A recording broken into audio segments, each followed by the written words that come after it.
এতিয়া অসমত দুজন চিফ আছে। দুজন চিফৰ নেতৃত্বত এতিয়া অসম চলি আছে। এজন হৈছে চিফ মিনিষ্টাৰ, এজন হৈছে কামাণ্ডাৰ ইন চিফ।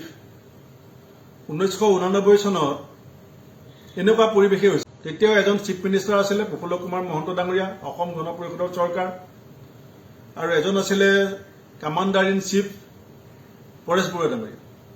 পৰৱৰ্তী সময়ত কেন্দ্ৰই উপায় নাপায় অসমত ৰাষ্ট্ৰপতি শাসন দিবলৈ বাধ্য হৈছিলে। অগপৰ শাসনকাল শেষ হৈছিলে। এতিয়া বিজেপি চৰকাৰ, এজন আছে চিফ মিনিষ্টাৰ হিমন্ত বিশ্ব শৰ্মা ডাঙৰীয়া আৰু এজন হৈছে commander in chief Paresh Baruah ডাঙৰীয়া। এতিয়া অসম চৰকাৰ মন্ত্ৰীসকল নিজে কনফিউজ। মন্ত্ৰীসকলে ভালকে ধৰিব পৰা নাই যে চিফ মিনিষ্টাৰ বেছি শক্তিশালী নে আলফাৰ কামাণ্ডাৰ ইন চিফ বেছি শক্তিশালী।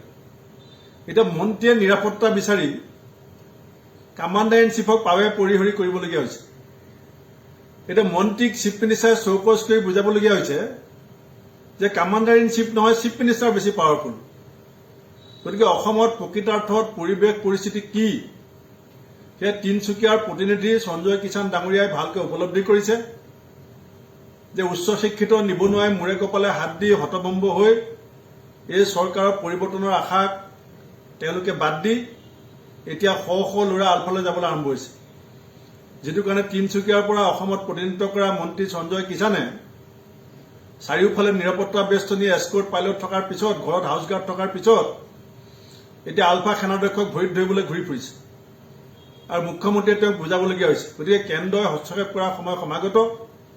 1989 চনৰ পৰিৱেশ এজিপি শাসনত যেনেকুৱা হৈছিল, এতিয়া বিজেপি শাসনত যে সেইফালে গতি কৰিছে। আৰু মুখ্যমন্ত্ৰীয়ে যে কৈছিল যে চিটি বাছত ঘূৰিব, অসমত নিৰাপত্তাৰক্ষীৰ প্ৰয়োজন নাই, তাক আজি সঞ্জয় কিষাণ ডাঙৰীয়াই স্পষ্টকৈ প্ৰকৃত ছবিখন মুখ্যমন্ত্ৰীৰ চকুৰ আগত দেখুৱাই দিলে।